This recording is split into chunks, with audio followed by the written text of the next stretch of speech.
When I first saw his face, he wasn't the vision I had imagined. I was in the hospital room, and little did I know that my life was about to get really interesting. His eyes had the unexpected epicanthic folds. So I searched my mind trying to figure out where he got his looks. Who in the familia has those eyes? Then the nurse said, "He looks a little downsy. I'm calling the doctor." So it hit me like the weight of the world. Isaac, my firstborn child, had an extra chromosome, trisomy 21, Down syndrome. My wife, she let a single tear roll down her cheek as she said, "Say whatever you have to say. It will not matter. He's my son and I love him." But for me, the hospital walls seemed to be closing in. I needed air, space. So I went to move my car, which was the only excuse I can think of.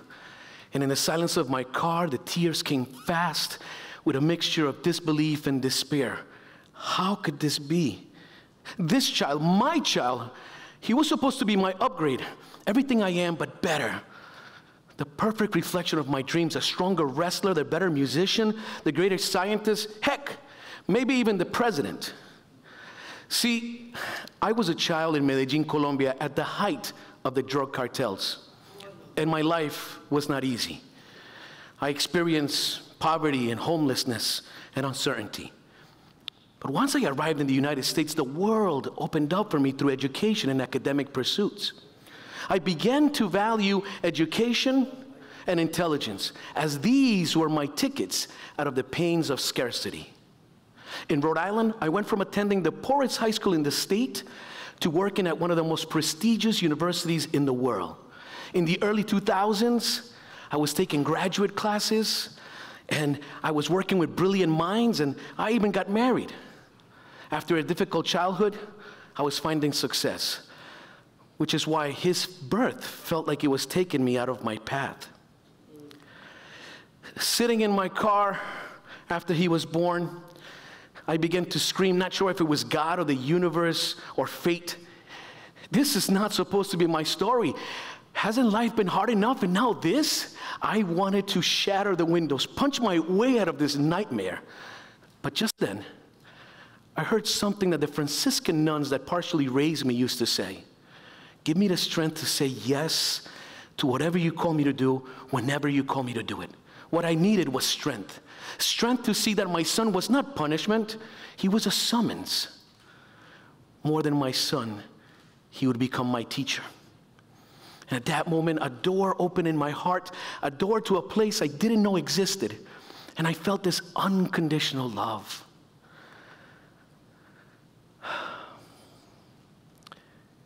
This was not the story I planned for, but surely it was the beginning of something beautiful. But just because I had this epiphany, it didn't mean that all things were suddenly easy, because they weren't. At 3 months of age, Isaac needed open heart surgery, and I had to hand him to the anesthesiologist, knowing that his heart would be stopped. And that was just the beginning in a long list of medical interventions. And even after fully accepting and embracing my life with Isaac, there have been moments in my life where the world seemed to be crushing me. One of those moments happened when I was working full-time at the university and teaching a college course and taking a graduate course and playing out with my band and tutoring local students and trying to be present for my family. It was all too much. And so for the first time, I felt my heart beating out of my chest and shortness of breath, full panic attack. Things needed to change. And it was towards the end of this very challenging time that I ran into a former professor, Dr. Duncan White. And after telling him of the pain, the anxiety, and the changes I was making, he replied, "Wow, that's wonderful." Wait, what? Maybe he didn't hear me. But it turns out that he had heard me, and what he was telling me is that it is wonderful to be challenged in a way that can help us to grow, just like Isaac's birth. I now know that some of the most beautiful and important learning in our lives happens on these side roads that at first seem to take us off our envisioned path. My life with Isaac is not what I had imagined. music, laughter, the thunderous applause after the perfect basket. These are the sounds that fill our home, the soundtrack of Isaac's vibrant world. His playful remarks, like when I open a door and he says, "Hey, fat guy's home." Or when I'm telling a story and I go on for too long and he says, "Here we go again." Isaac, in his unfiltered honesty, reminds us of the beauty of unattachment and the significance of living in the present moment. Take, for instance, the day that he brought indoors a bucket of dirt I had given him for outdoor plays. After planting some tomato seedlings, his younger brother and I went inside. I left him outside with a bucket and I said, "Do whatever you want with it." When we were indoors, after a few short minutes, Isaac showed up with an empty bucket and he dropped it in front of me. And I said, "Isaac, we got to clean this up." As I went to get the broom, 5-year-old Nicholas screamed from their bedroom, "Papi, Papi, come to our room." And as I went in there, I found that Isaac had smeared dirt on the beds and on the rug. And now I'm thinking, oh, this is going to take so much longer. Just then, Nicholas called from the bathroom, "Papi, come to the bathroom." And when I ran in there, there was dirt in the sink, in the toilet, in the bathtub, on the mat, on the towels. Now I'm thinking, how much dirt was in this bucket? Good Lord. And just as I said that, Nicholas calls from the living room, "Papi, come to the sala." And I walked in there, and sure enough, Isaac had lifted each of the couch cushions and smeared dirt in every crevice. Yes, Isaac had become a young Picasso of dirt. And at first, I didn't think the dirt was funny.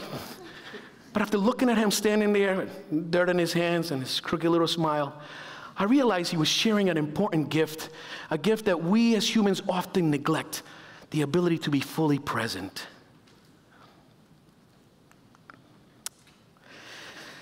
But Isaac's impact goes far beyond these joyful moments. He's been the sculptor of souls, beginning with mine.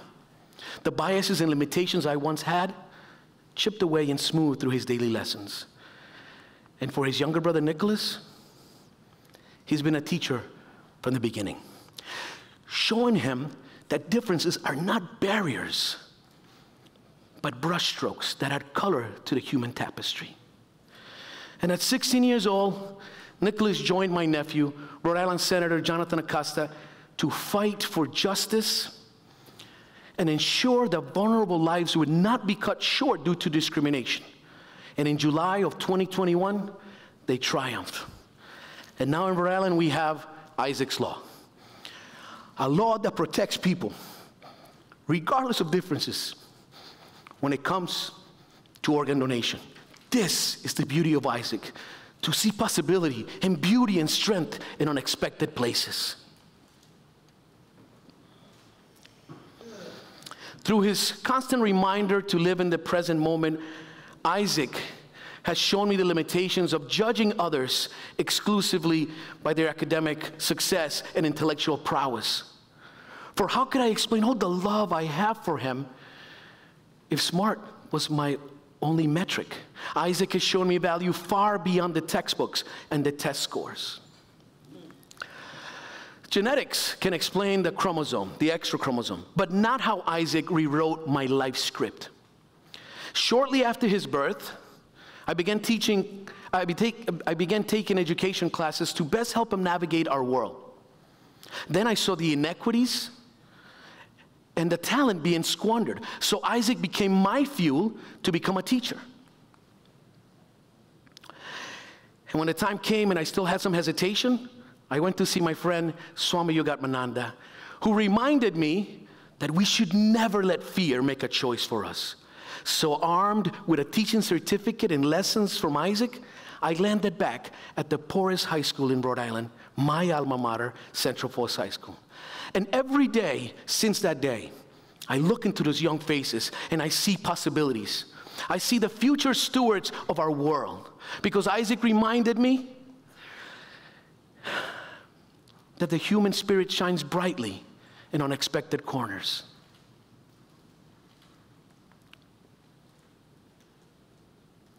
Isaac made me a teacher. He helped me realize that education isn't just about academics. It's also about igniting passion and celebrating differences. Because challenges like that extra chromosome, they're not burdens. They're an invitation to dare to dance with life's mystery. Since becoming an educator, I have won many awards and accolades for my work, but none of that is as important as seeing my students recognize for themselves that they are capable human beings that can bravely face challenges. Isaac did that for me. He made me more human. Yet, it is human nature to make assumptions. There have been moments in my life that seem one way from a distance, only to reveal their true nature upon closer examination, just like Isaac's birth. His arrival took us by surprise because it wasn't the path we had envisioned. Yet, he has proven to be an extraordinary individual, adding depth and richness and beauty far beyond what I had imagined. So imagine a child, sunshine smile, infectious giggle, and an extra chromosome dancing with his DNA. That's Isaac, my little Buddha, whispering wisdom through his presence. This 6-pound wonder shattered my narrow vision and showed me that my value system was a mirage, because there's so much more to life than intellectual capacity, because the human experience is a magnificent song filled with notes of laughter and tears and everything in between. When I first saw his face, he wasn't the vision I had imagined, but he ended up being so much more. So I hope each of you take a closer look at the challenges in your lives to see what they can teach you. Don't run away from the shadows. Dive into them, explore the crevices, and let the challenges awaken your awe. For it's in that space, in the outer edge of your comfort zone, that some of the most beautiful and insightful, some of the most beautiful and powerful insights will blossom. Things aren't always what they seem. So please, take another look with wonder in your heart. Thank you.